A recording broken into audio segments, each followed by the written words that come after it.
We're here with head coach Mike Heimerman as they look forward to one final meet before the conference meet in a few weeks. You're going to Fort Worth this weekend. Before we dive into that meet, I'll take a look at last meet against LSU because you had a couple of school records broken there. I mean, how did that feel to not one but two records broken this weekend? I mean, I'm sure if you would have asked you, I'm sure if you were to be asked, that's pretty nice, pretty nice way to enter into conference meet. Yeah, I mean, it's a great thing. And Megan, it's almost like every week. Every time she runs, she's almost lowering her school record. So that was really nice. And then for the men, I think they broke a school record that was, I know it's probably around 20 years old or close to it. That was a really good 4x4 squad, and these guys are young, and they put out a really good time, and I think they can run faster. So, it was really good. The relays ran really well there, and that's what Coach Pennington really wanted them to do. And we had a couple individual events that did well, and it was overall a pretty good meet. It was very hot and very humid, but they made it work and did a great job. One of the people in that 4x4 for the men is Vincent Gaiani, and he's had a really nice year coming over to transfer. He's been competing in both the 4x4 and the 800. Did you kind of decide to move him, challenge him in the 800 because he's been running it consistently throughout the year, and he's been getting better at it every single meet. Coach Pennington was the one who decided that. I'm not going to take any credit on that. Vince came here as a 400-meter runner, and I don't think he's ran the 8.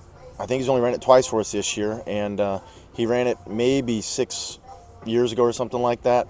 And he's got a really big tank. And when I say tank, is he can do repetitive work over and over and not get tired. So that's when Coach Pennington said, you know what, I think he can roll the 8 because he can run the second 400 about as fast as he can run the first 400. And if you can do that, you're really, really good. And 2 races, he ran 151, which was great, and then 149. He almost broke the school record in that. And that was a record that's been up there for probably over 40 years. So that'll be a record that I know it's in his eyes for conference, and Vince is we call him the machine, for German the machine, but he's something else, and he just loves working, and he wants to get better all the time. Yeah, and another newcomer is Callie Knott. She's been a real bright spot among you pole vaulters. It seems like every single year you have really good pole vaulters. It's been a long line of pole vaulters, and Madison was really good in the indoor in the previous 4 years, and now it keeps on going with Callie. What's impressed you most about her so far? Well, she been here since January, so she had to jump in kind of feet first, and with that short training, and had to figure out some things quick, and she's taken off, and she's still learning some things from the coach's standpoint, and they got to learn the lingo is a little different for both, but she's doing very well, and she's still adapting to the south, the heat. She's coming from Connecticut up north where it's not near this hot, and she's making adjustments still, but she's doing really, really well, and we expect big things from her.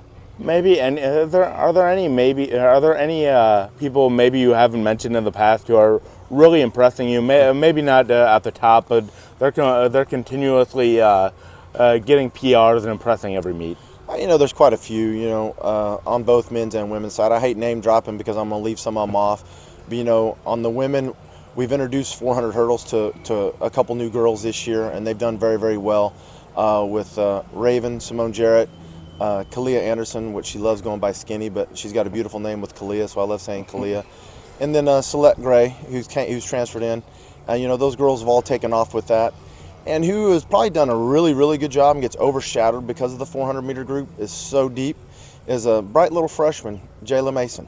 Jayla's running 55 low this year, and that's a really good time. It's just overshadowed by 4 girls in front of her on the team, if not 5, which makes it really, really tough for her. And she's doing a really good job. And on the men's side, there's quite a few guys that's been banged up, that's been battling some injuries. Kason Jones, he's been on the 4x4, that's done well, but he's been battling injuries.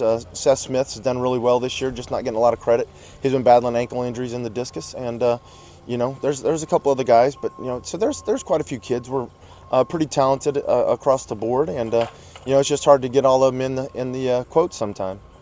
Yeah, and then finally, outside of just the obvious in terms of health, what are you looking for at TCU this weekend? Well, we wanted some good wins, so we can hopefully try to get some qualifying times for regionals in the 2 and maybe the 100.